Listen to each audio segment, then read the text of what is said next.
Ah ouais, je pense. Je pense que ouais. Je pense que c'est parce que tu as transpiré. Très Ah oui, bien. Bien, dans ce cas-là, on peut appeler directement l'orateur à la positive sur le sujet. La révolution peut-elle se faire sans un bruit? Monsieur.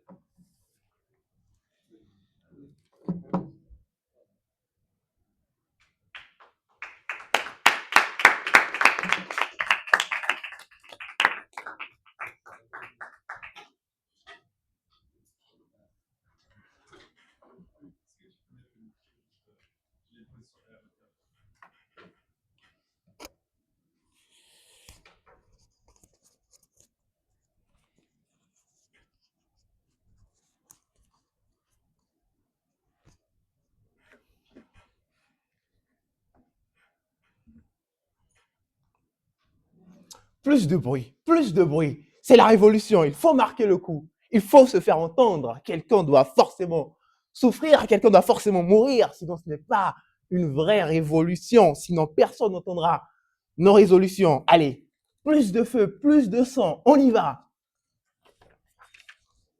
C'est donc ça votre révolution. Le chaos avant les idées. Vous n'avez donc aucune solution. C'est vraiment ça votre définition du changement. Eh bien, laissez-moi vous apprendre quelque chose. Le changement ne se mesure pas au nombre de voitures brûlées, à la quantité de routes bloquées ou encore au nombre d'amendes encaissées pour nuisances sonores. Parce que oui, le bruit, peu importe sa forme, apporte autant à la cause qu'un gant de boxeur dans un combat de pouces. Alors, rangez vos gants et enfilez vos cartables. Direction l'école, car nous allons devoir réapprendre quelques bases. C'est bon, vous êtes tous bien assis dans la salle de classe?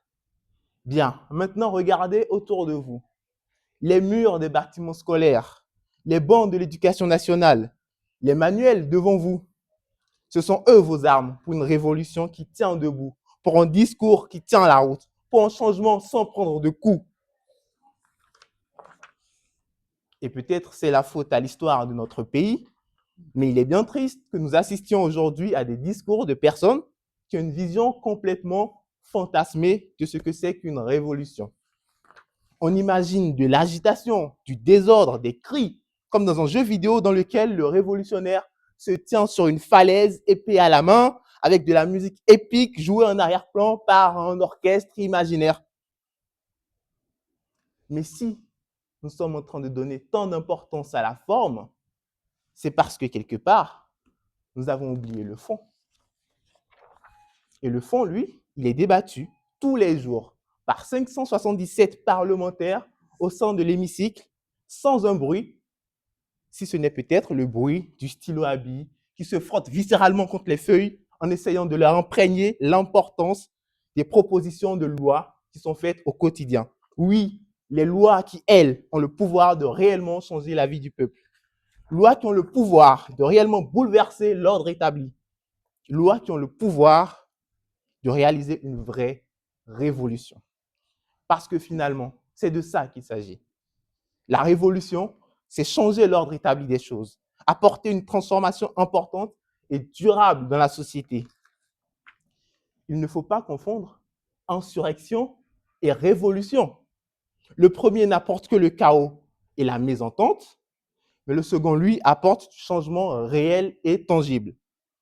La vraie révolution, c'est bien celle qui passe par les idées, les débats au Parlement, les plaidoyers des grandes causes.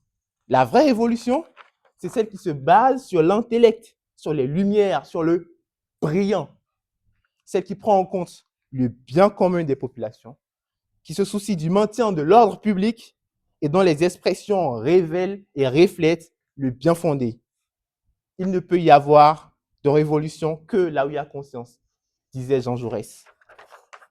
Et tous les jours, au Parlement, cette conscience bâtit le futur de notre pays. Loi après loi, débat après débat, une révolution de sens, sans bruit, sans chaos perturbant. Et non seulement la révolution peut se faire sans bruit, mais en plus, elle se fait déjà sans bruit. N'en déplaise aux fantasmes de musique épique imaginaire, la vérité du pays, elle est bien réelle. Réelle et requiert une attention, un travail intellectuel et une dissidence sans faille. Il y a révolte bruyante et désorganisée ont plus de chances de plonger la masse dans le chaos que de faire entendre le combat. Faire le choix du bruit, c'est au mieux détruire toute perspective de dialogue et au pire, déstabiliser encore plus un peuple qui ne demandait à la base que des changements pour sa condition de vie. En somme, aggraver la situation alors qu'une révolution, une vraie, basée sur l'intellect, aurait bâti le pont entre les peuples et leurs objectifs. Victor Hugo l'a bien dit, révolution est précisément le contraire de révolte. Alors il est temps de se débarrasser du boulet que représente la révolte et de mener de vraies révolutions. Alors vous me direz, oui, mais la Révolution française, elle était violente et pourtant elle nous a apporté la République. Alors si vous tenez tant que ça à votre République, apprenez à faire de prochaines révolutions en la respectant et en respectant son ordre.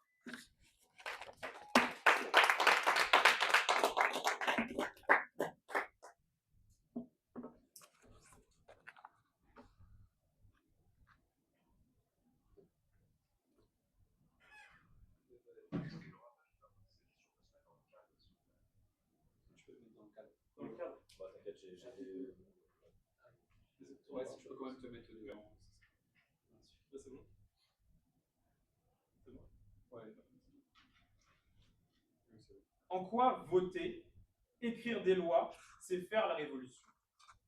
Écoutez, voter, écrire des lois, c'est changer le fonctionnement de la nation. C'est changer ce qu'on peut et ce qu'on peut ne pas faire. Et c'est exactement ce que c'est que la définition de la révolution. C'est changer la façon dont le monde est perçu, changer la façon dont le monde est vécu. Et ça, on le fait avec des lois. Le problème ici, c'est que dans une révolution politique, il faut que la révolution soit soudaine, qu'elle soit brusque. Ici, c'est quelque chose qui se fait au fil de l'eau, finalement. C'est quelque chose qui va arriver sur une grande période de temps et ce n'est pas une révolution soudaine. Nous n'avons pas eu besoin d'une grande période de temps. Lorsqu'on a voulu instaurer le droit à l'avortement dans la Constitution, nous l'avons fait. Nous n'avons pas demandé à des années et des années de débats parlementaires. Lorsque le sujet est arrivé à l'Assemblée, il a été voté. Ensuite, il est passé au Sénat, il a été voté. Donc, le côté soudain de la révolution peut très bien se retrouver dans l'intellect, le basé, le calme et le législatif.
Il était un révolutionnaire qui avait appris à se taire, à agir sans un seul bruit.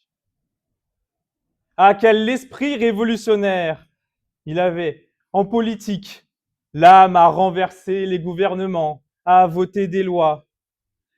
en sciences, l'âme à déconstruire les théorèmes.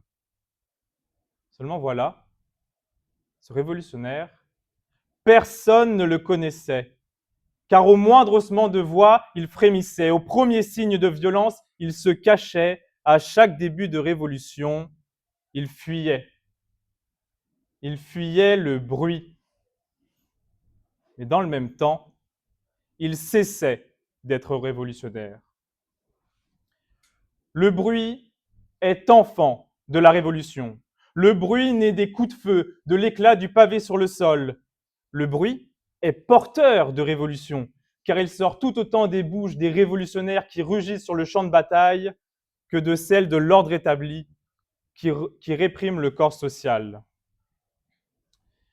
Parce qu'une révolution n'est jamais unilatérale. Qu'elle soit politique ou scientifique, elle respecte toujours la même structure.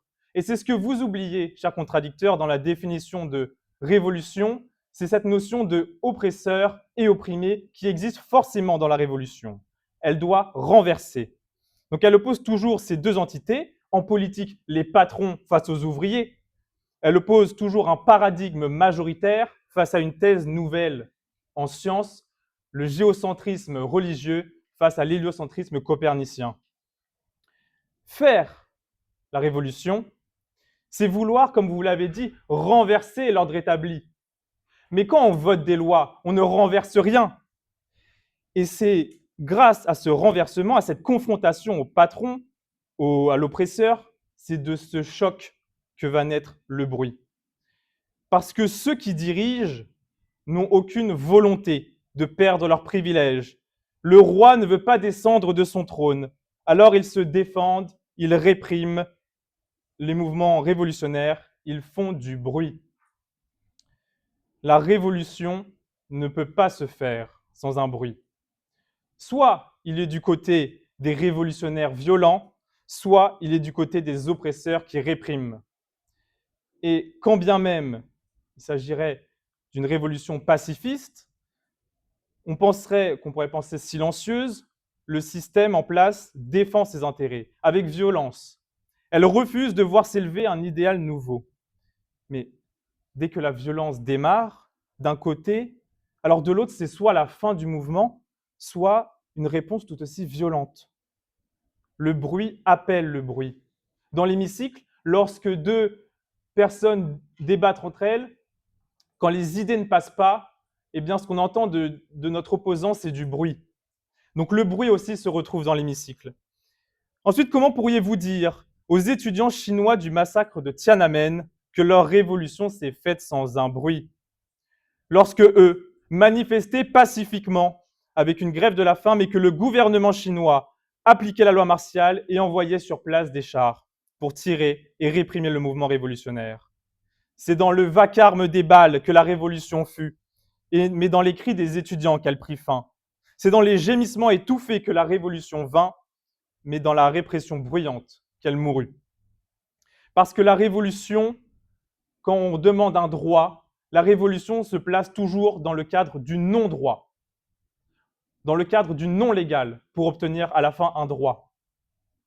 Un mouvement social qui n'aurait pas recours à la violence, qui ne ferait pas de bruit, comme dans l'hémicycle, eh bien, ce n'est pas une révolution, mais bien une évolution. Parce que là-dedans, il n'y a rien à déconstruire, mais simplement à étendre. Parce que la révolution nécessite le changement et le renversement. Tout comme lors de la révolution industrielle, aujourd'hui, nous subissons une révolution de l'IA, mais parce qu'elle remplace, parce qu'elle bouleverse, parce qu'elle est violente. Il y a ceux qui veulent son avènement et ceux qui veulent s'y opposer. Et quand le débat n'est plus possible, on n'entend que du bruit. On l'entend qui accourt, le bruit. Et quand il vient, c'est notre peureux révolutionnaire qui fuit. Car pour s'engager, il faut faire du bruit. Mais peut-être lui a-t-on appris à se taire. Pourtant, alors qu'il est déjà dos au champ de bataille, que les tirs des mortiers arrivent à ses pieds, notre révolutionnaire retrouve la parole. Et de cette parole vient le courage.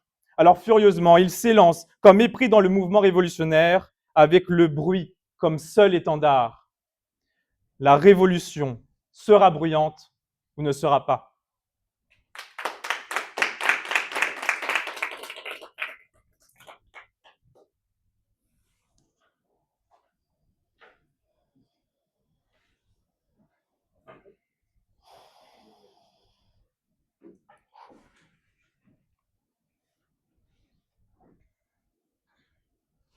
cher contradicteur. Une révolution qui ne fait pas du bruit n'est pas forcément une révolution silencieuse. Ça peut juste être une révolution qui se fait entendre de manière cohérente. Ne pensez-vous pas? Non, parce que dans une révolution, il y a toujours ceux qui ont beaucoup à perdre. Et ces personnes-là vont prendre les armes, comme un gouvernement qui ferait une répression. Ceux qui ne veulent pas perdre leurs intérêts, eux, vont faire du bruit, même si en face, ceux qui se prennent pour des révolutionnaires sont silencieux, il y aura toujours une répression. Ne pensez-vous pas que vous avez tort en considérant la révolution purement d'un point de vue d'un opprimé qui se rebelle contre un oppresseur et pas d'un point de vue plus général, plus honnête, plus global, qui prend en compte tout ce qui est changement fondamental de la société? Non, parce qu'on le sait depuis Arendt, la révolution se place forcément dans le cadre du non-droit. Et ensuite, de ces actions qui sont non légales, ils peuvent en résulter un droit. Mais il faut changer de paradigme. Il ne faut pas rester comme dans l'hémicycle. Il n'y a rien de révolutionnaire. C'est seulement, comme je l'ai dit, une évolution des droits et pas une révolution.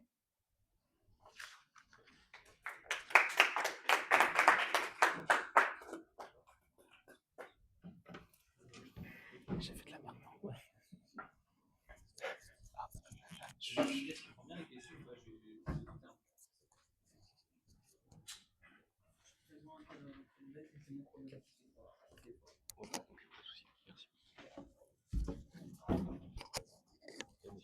Et nous appelons donc maintenant à la positive encore une fois, monsieur Couturier. Denis Couturier. pour faut-il apprendre à se taire?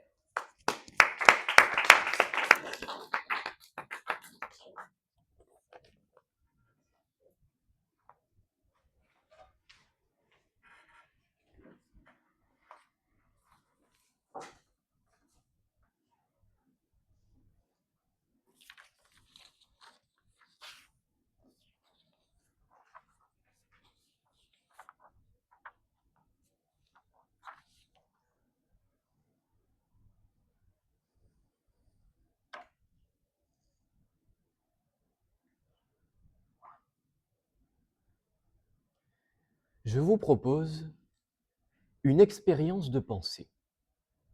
Le temps de quelques secondes, je vous offre la possibilité d'écouter le silence et de vous interroger sur son sens, sa valeur, son importance.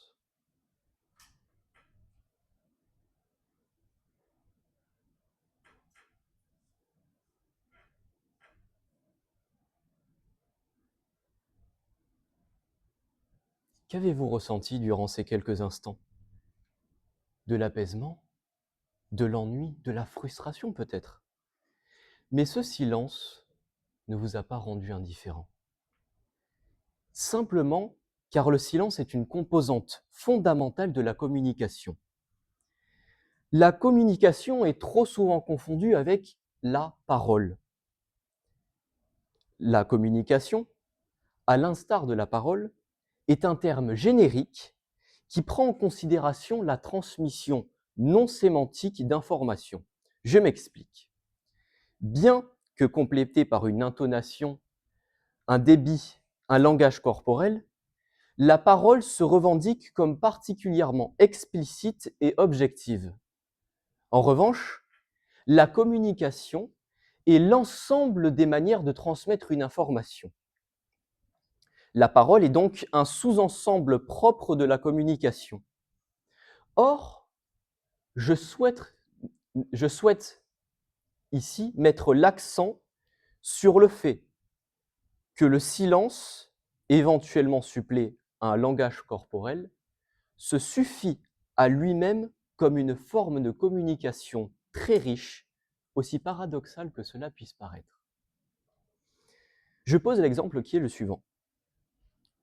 Dans un ascenseur dans lequel se trouve une personne, vous rentrez sans lui parler, ni la regarder, puis vous lui tournez le dos. Alors même que vous n'avez échangé avec elle aucun mot, vous lui avez transmis une information très précieuse qui est que vous n'avez pas envie d'échanger avec elle.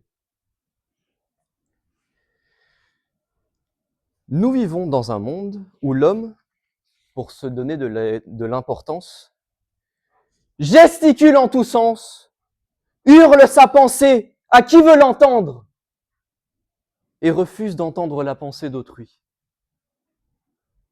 Toute cette activité de la fourmilière qui est notre société nous procure à tout un chacun un épuisement conséquent et une frustration quant à notre importance et notre rôle à jouer. Le silence est un cadeau. Il permet à autrui de s'exprimer sans interruption, de livrer le fond de sa pensée et de se libérer de ses problèmes. Mieux encore, le silence invite au silence et vous seriez agréablement surpris de constater qu'autrui vous rend le présent que vous lui offrez. L'attention incite à l'attention, la patience à la patience et la compréhension à la compréhension. La communication qui s'effectue dans le respect n'en est que plus constructive et un échange argumentatif respectueux a plus de chances d'aboutir à un compromis dans lequel chacun y trouve son compte. Non, le silence n'est pas un acte de soumission face à la provocation.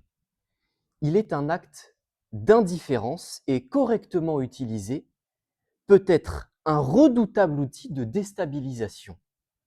Non, le silence n'est pas à proscrire dans un discours. La maîtrise du silence est essentielle en rhétorique, dans l'optique de tenir en haleine ses auditeurs, ainsi,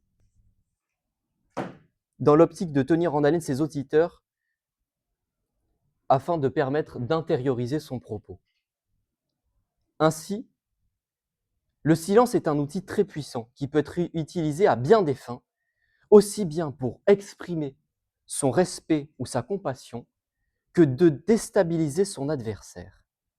Alors la prochaine fois que vous vous demandez comment formuler un propos, demandez-vous plutôt s'il ne vaut pas mieux tout simplement la fermer. Merci.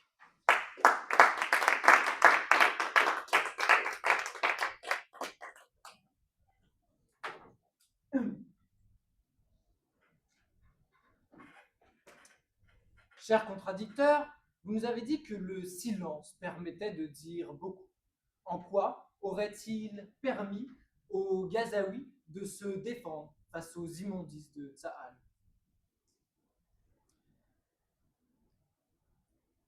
La question du silence, voyez-vous, le sujet était « faut-il apprendre à se taire ?» Mais je pense que la parole est un complément du silence. Parce que le silence, effectivement, est une forme de communication qui peut être très riche, mais elle est encore plus riche lorsqu'elle est avec harmonie mélangée à la parole. Donc, la révolution peut s'effectuer par le mélange de la parole et du silence. Vous nous parlez là du silence comme un moyen de communication. Encore faut-il pouvoir voir la personne qui exerce le silence.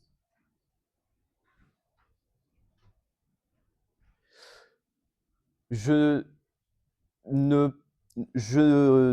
pense pas qu'il y ait vraiment besoin de voir la personne, notre interlocuteur, pour pouvoir lui répondre par le silence. Prenez comme exemple, par exemple, une personnalité connue qui crée une polémique. Quelle est la meilleure manière de se défendre face aux personnes qui l'attaquent? Ne pas leur répondre. Ne pas leur répondre, car à force d'insulter, à force de critiquer, à force d'attaquer une personne, si la personne ne nous répond pas, nous allons forcément finir par nous lasser. Et cette personne aura gagné.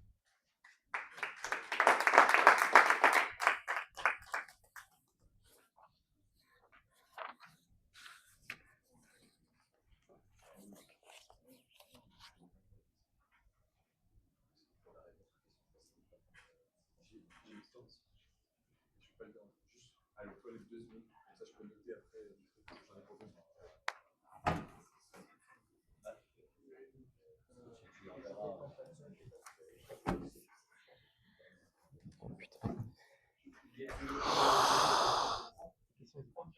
Oh, ça m'a terrifié.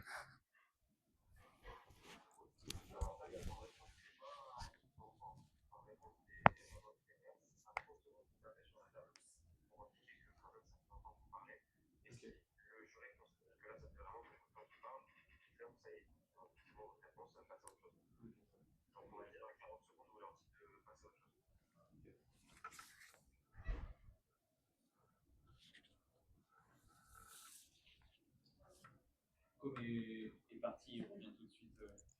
Et on attend le second.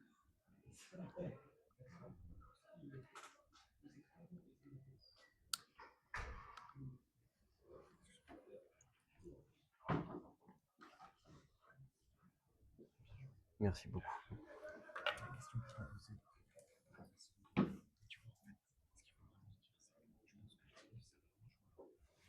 Hmm.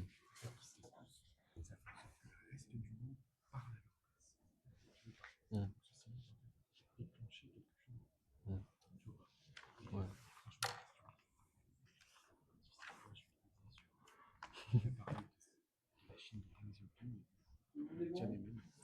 Je lui demandais si cette révolution elle a vraiment changé quelque chose. C'est vrai qu'aujourd'hui, la Chine, c'est un pays démocratique.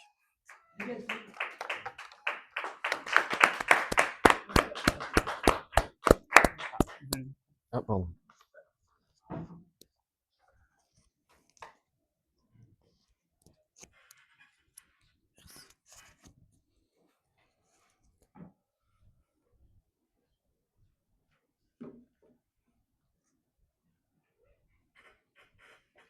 Il était un enfant qui avait appris à se taire. Chaque mot qu'il rêvait de dire mourait dans sa gorge. Ses yeux criaient, mais personne ne les entendait. Dans ce monde où la parole est un danger, il a appris à étouffer ses rires, ses pleurs, ses pensées. Son silence est devenu son seul refuge, sa seule prison. Il regarde l'injustice, impuissant, le cœur gonflé de pensées interdites, de mots qu'il ne pourra jamais écrire. On lui avait appris à se taire pour vivre tranquille. Et chaque jour, un peu plus, il sentait son cœur se gonfler, son âme se froisser comme un journal délaissé. Se taire, c'est l'absence de parole. La parole est l'expression de la pensée et de l'intention à travers des moyens de communication. Verbaux, certes, mais aussi écrits, sonores ou artistiques. On ne dit jamais autant que lorsque, sans un mot, on embrasse sa bien-aimée. Apprendre, c'est recevoir une formation durable, intérioriser une règle, une habitude qui oriente le comportement futur. L'apprentissage structure la conduite, ce que l'on a appris devient norme. Apprendre à se taire revient à intérioriser et à accepter l'absence de parole. Le silence cesse d'être un choix réfléchi et devient une norme qui façonne durablement la conduite. Se taire, c'est sombrer dans la facilité et renoncer à l'adversité. Or, les systèmes privés de voix dissidentes perdurent. Ils étouffent toute forme de contestation, empêchent le débat et favorisent la reproduction de rapports de force souvent injustes, parfois cruels. Là où le silence s'est appris, la domination s'installe sans résistance. En normalisant durablement la privation de parole, on ne cultive pas la vertu, on efface le jugement. On n'apprend plus à penser ni à résister, mais à obéir. La parole n'est plus une expression de la pensée ou de l'intention, elle disparaît. Et c'est ainsi que, sous couvert de vertu, de respect ou de prudence, le silence devient le langage même de la soumission. Gisèle Pellicot a subi ce qu'il y a de pire et a décidé de le dire. En acceptant un procès médiatique, elle a fait éclater la vérité au reste du monde.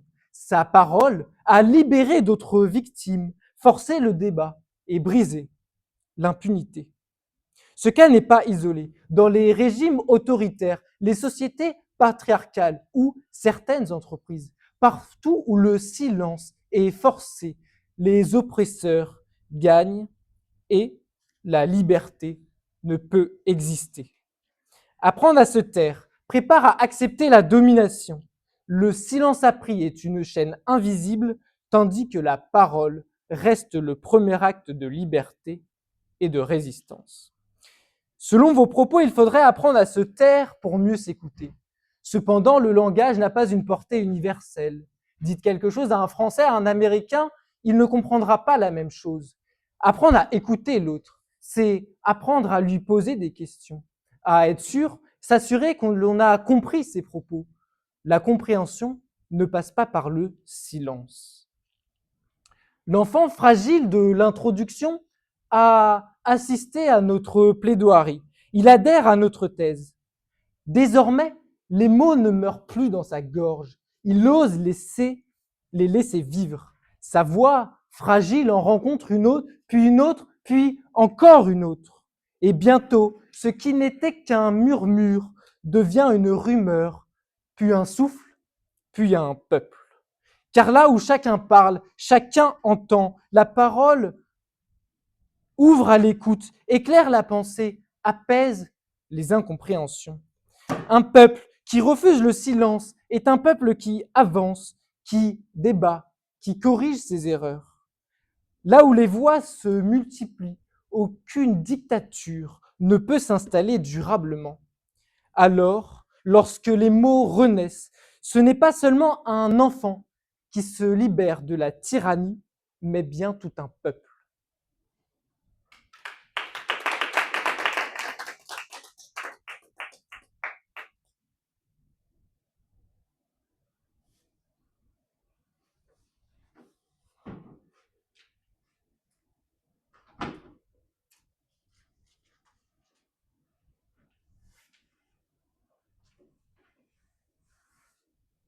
Cher contradicteur, vous avez tout du long de votre discours soutenu qu'il faut apprendre à parler, apprendre à exprimer son propos. Mais cela signifie-t-il qu'il n'y a pas des moments où mieux vaut se taire? Faut-il toujours parler, toujours tout dire? Vos derniers propos sont « faudrait-il toujours tout dire ?»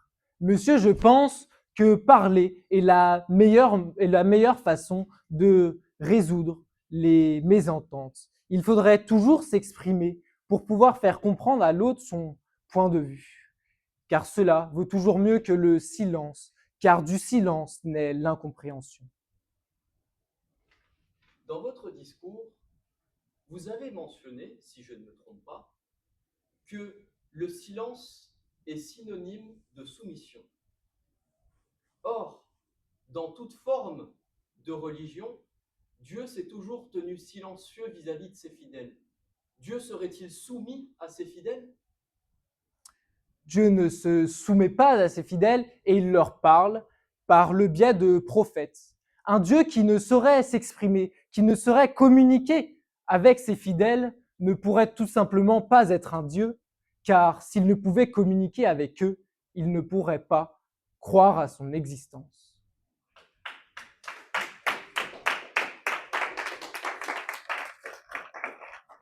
Non,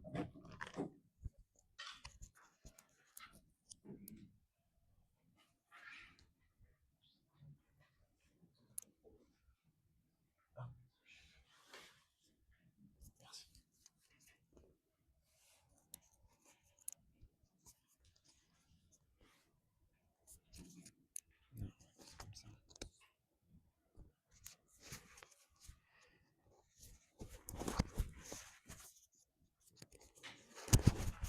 de mal à le mettre. Le micro. C'est bon. Le micro, il est dans ma gorge. Ah non, mais attends, je vais le mettre autre part parce que je peux pas.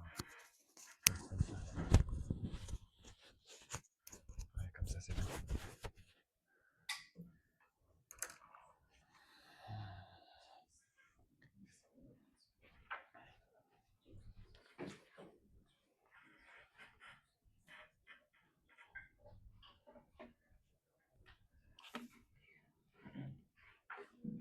Monsieur le secrétaire général à la politique.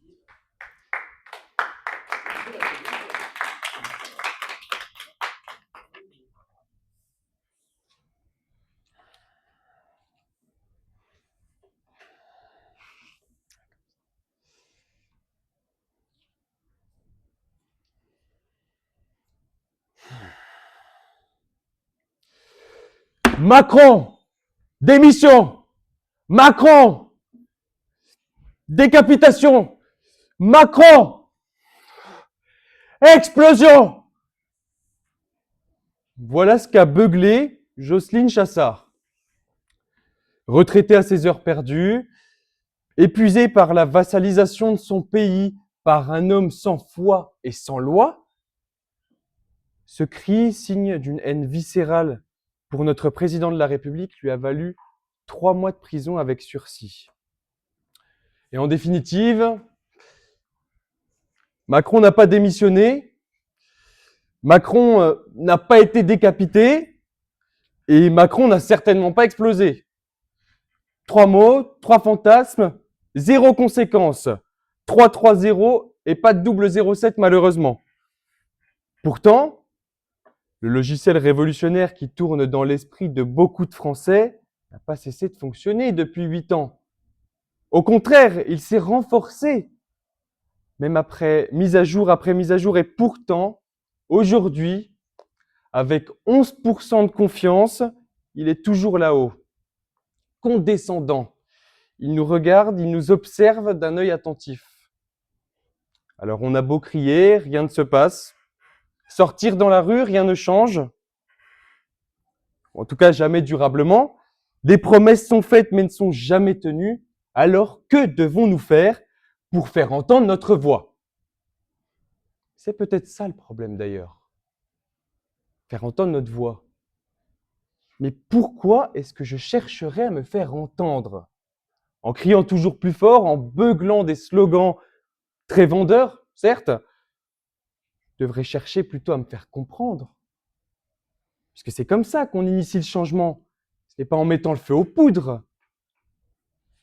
Donnons enfin du sens au silence, celui qui permet de comprendre et d'apprendre. Taisez-vous donc pour mieux révolutionner. Et oui, parce qu'au fond, se faire entendre, c'est facile. Il suffit de monter le son, de prendre son mégaphone et de crier « Sortez les armes à feu, sortez les armes », cependant personne ne peut charger. Mais se faire comprendre, c'est autre chose. Ça demande de choisir ses mots avec justesse, de connaître ses interlocuteurs, de comprendre les règles du jeu que l'on prétend renverser. Et ça, j'en suis désolé, mais ça ne se fait pas au milieu d'un concert de casseroles.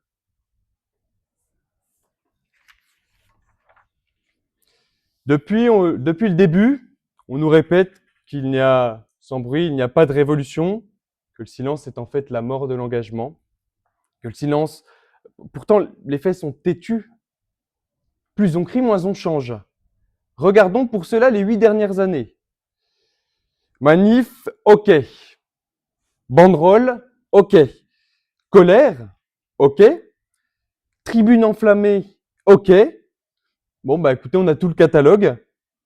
Mais en fait, les Français se sont révoltés. Ils n'ont pas déclenché de révolution tangible. Rien de durable dans tout ça. Mais au fond, ce n'est pas très surprenant.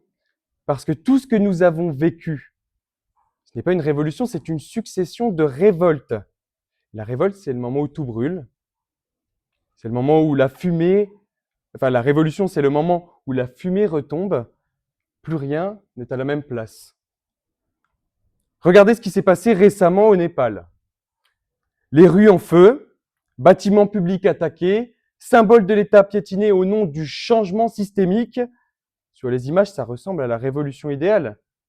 Et pourtant, il y a effectivement du monde, du chaos, des flammes. Mais honnêtement, qui peut dire aujourd'hui que ce fracas-là va tenir dans le temps?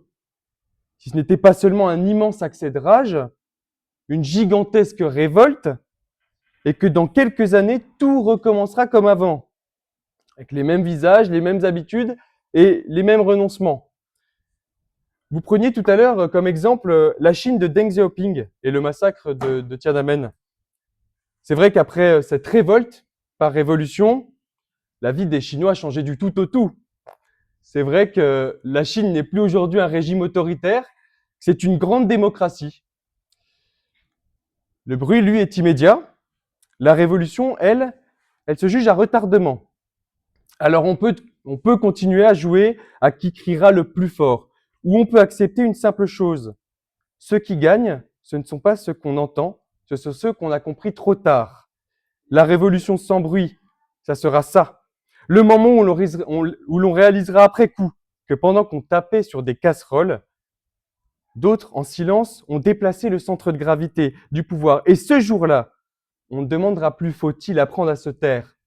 On se demandera seulement comment avons-nous pu parler autant pour dire si peu.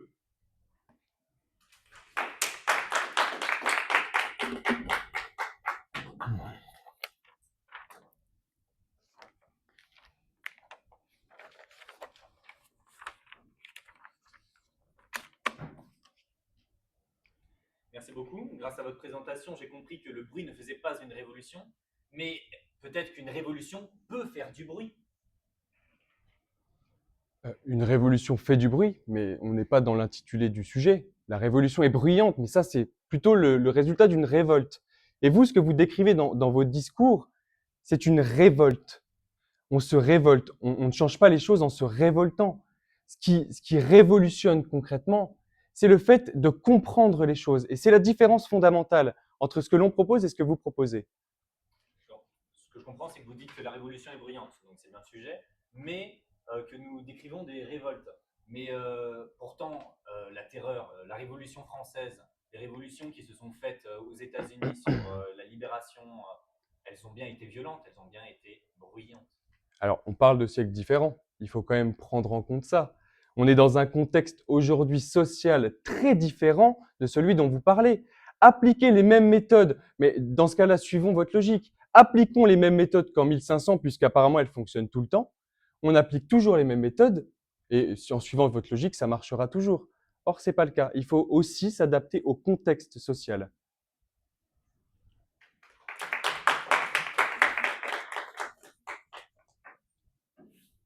C'est bien. Je sais pas. De quoi? Ok.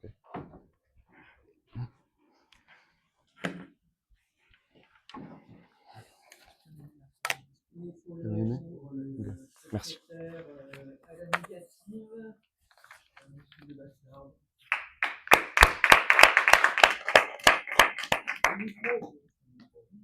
Ah merde, j'ai...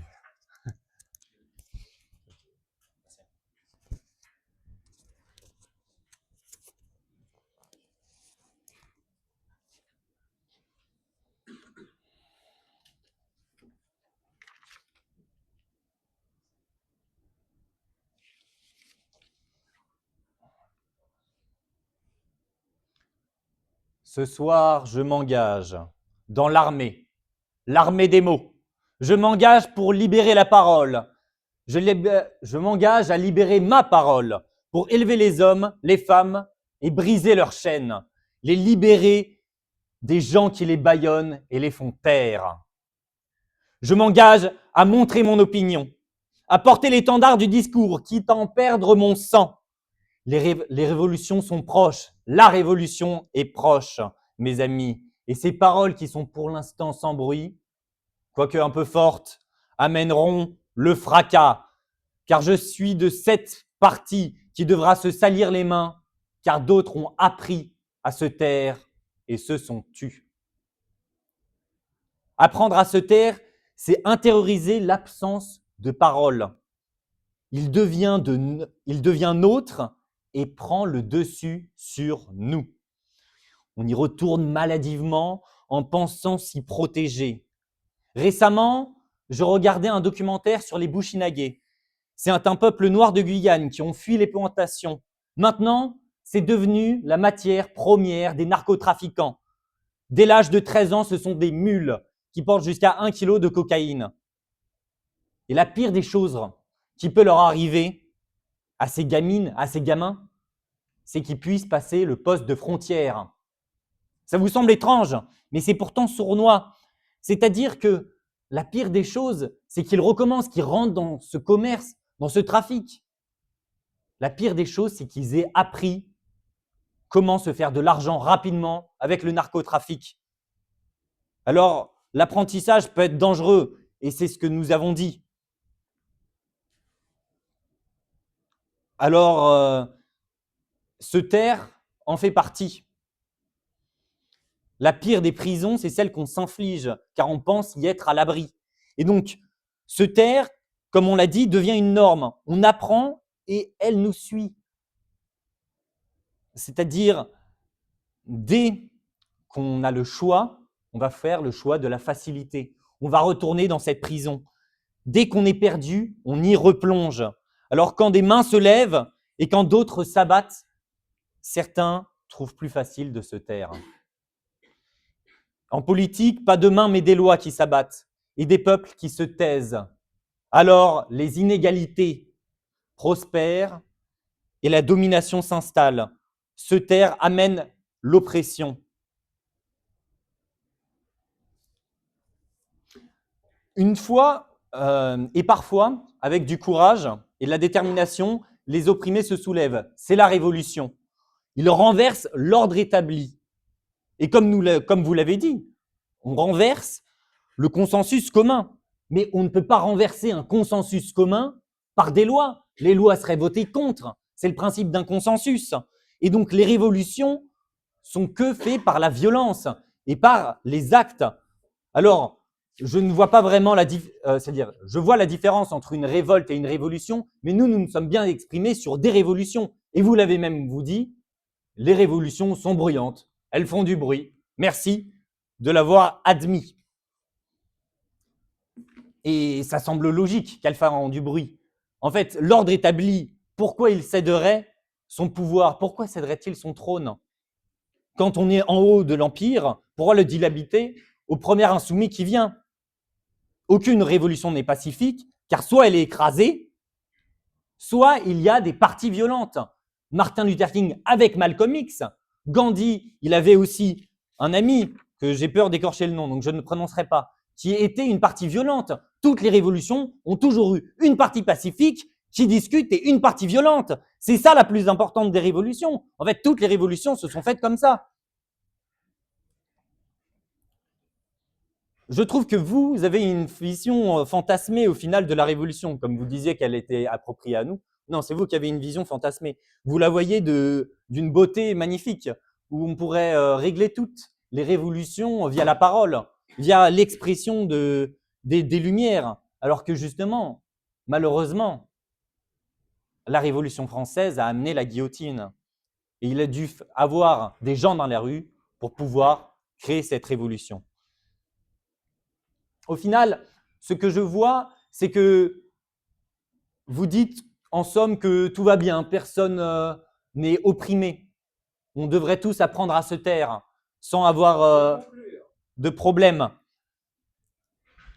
Et qu'il n'y a que des révolutions pacifiques. Au final, j'ai l'impression que vous portez un dialogue de politiciens véreux, corrompus, qui veut rester en place. C'est-à-dire, faites des révolutions pacifiques, on ne va pas vous écraser. Apprenez à vous taire, on ne va pas vous écraser. Enfin, on le voit, vous voulez nous taire. Alors, allez dire à vos maîtres que nous sommes ici par la volonté du peuple et que nous arracherons que par la puissance des baïonnettes.